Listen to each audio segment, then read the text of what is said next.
saja. Di tempat duduk saudara, saudara berkata, saudara sudah sembuh. Katakan amin.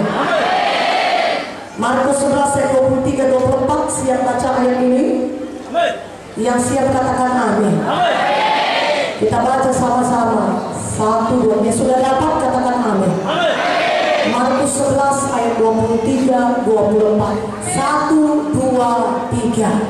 Aku berkata kepadamu, sesungguhnya para kamu berkata kepada gunung ini, beranjaklah dan tampaklah ke dalam laut. Dan tidak bimbang hatinya, kalau bagi percaya bahwa apa yang dikatakannya itu akan terjadi, maka itu akan terjadi baginya. Karena itu aku berkata kepadamu, apa saja yang kamu minta dan doakan, percayalah bahwa kamu telah menerimanya, maka itu akan diberikan kepadamu. Apa kata firman Tuhan? Kita berkata kepada gunung itu, beranjak, tercampak ke dalam laut. Asal kita tidak bimbang hati kita, melainkan percaya bahwa apa yang kita katakan itu akan terjadi, maka hal itu akan diberikan kepada kita. Jadi pada hari ini ada gunung persoalan dalam hidup saudara. Pada hari ini ada gunung penyakit dalam hidup saudara. Saudara berkata kepada gunung penyakit, "Gunung, pergi tinggalkan tubuhku dalam nama Yesus."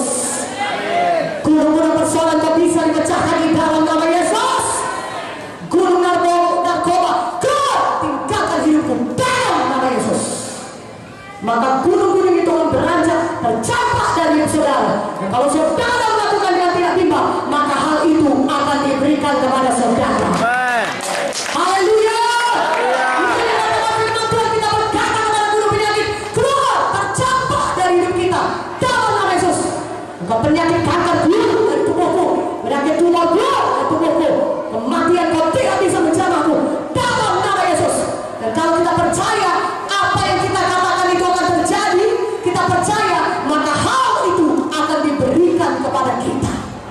Jadi kita menerima apa yang kita katakan.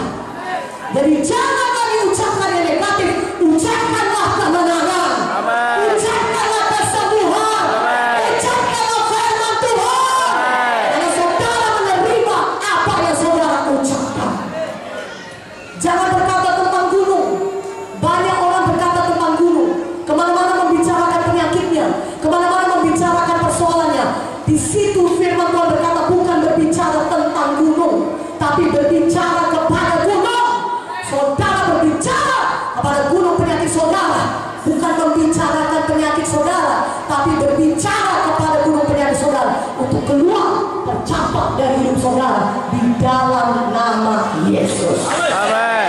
Berikan kemuliaan bagi nama Tuhan. Haleluya. Amin. Ibrani 4:14. Karena kita sekarang mempunyai imam besar agung yang telah melintasi semua langit, yaitu Yesus Anak Allah. Baiklah kita teguh berpegang pada pengakuan iman kita. Kita teguh berpegang pada pengakuan iman kita. Kenapa? Karena Yesus adalah pembela kita. Dia imam besar agung, katakan amin. Dia membela pengakuan iman kita. Karena itu jangan ganti pengakuan iman saudara. Hari ini saudara katakan, oleh biro Yesus aku sudah sembuh. Terus katakan itu sampai mujizat Tuhan jadi dalam hidup saudara. Besok, lusa, atau kapanpun, jangan menjadi lemah kembali iman saudara. Dan saudara kembali mengucapkan kekalahan, kembali mengucapkan aku miskin, aku gak bisa berjalan. Jangan. Ucapkanlah kehidupan, ucapkan firman Tuhan, maka saudara akan menerima apa yang saudara ucapkan. Hati-hati, hidup mati dikuasai lidah. Jangan mengucapkan perkataan negatif, ucapkan firman Tuhan, maka saudara akan menerima kehidupan. Amin. Katakan amin. Katakan haleluya. Katakan haleluya. Siapkah saudara menindakkan iman saudara? Siapkah saudara menindakkan iman saudara? Siapkah hari ini saudara mengalami mujizat Tuhan? Satu cerita lagi, Lukas 17 ayat 11 sampai 19. Mari buka Alkitab kita, Lukas 17 11 sampai 19. Mari hari ini pulang dengan mujizat Tuhan, pulang dengan berkat Tuhan, pulang dengan pertolongan Tuhan,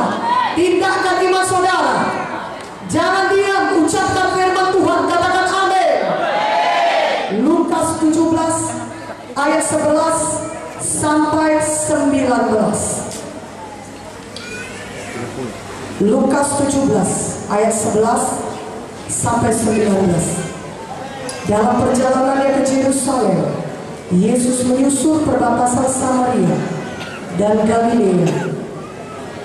Ketika ia memasuki suatu desa, datanglah 10 orang kusta menemui dia.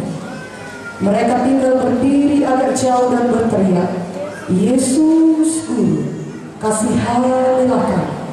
Lalu ia memandang mereka dan berkata, "Pergilah, perlihatkanlah dirimu kepada imam-imam." Dan sementara mereka di tengah jalan, mereka menjadi tahir. Ada 10 orang kusta, dengarkan baik-baik. 10 orang kusta. Mereka punya iman untuk disembuhkan Yesus. Mereka datang kepada Yesus dan berkata, "Guru, kasihanilah kami." Apa kata Yesus kepada mereka? "Pergilah, perlihatkanlah dirimu kepada imam-imam." Saudaraku, ini 10 orang kusta. Orang kusta tidak bisa berjumpa dengan imam sebelum mereka sembuh. Mereka tidak diperbolehkan pada saat itu masuk ke dalam bait Allah untuk bertemu dengan imam. Tapi ketika mereka datang kepada Yesus, "Kasihanilah kami Tuhan, kami sakit kusta, kami mau sembuh." Apa kata Yesus kepada 10 orang kusta ini? "Pergi, perlihatkan dirimu kepada imam-imam." Orang kusta ini percaya kepada firman Tuhan, percaya kepada apa yang dikatakan Tuhan Yesus. Mereka tidak berkata kepada Tuhan Yesus, "Tuhan, apakah kau tidak tahu peraturannya? Kami orang kusta, Tuhan, lihatlah ini tangan masih dibeban, kaki masih pincang, nggak ada lagi ibu jari kami, jalan pun masih susah Tuhan, mengangkat tangan, tengok kami berjalan begini-begini Tuhan, kami belum sembuh, sembuhkanlah kami, baru suruh kami pergi kepada imam-imam." Tidak, orang kusta ini punya iman dan dia menindakkan imannya. Inilah contoh lagi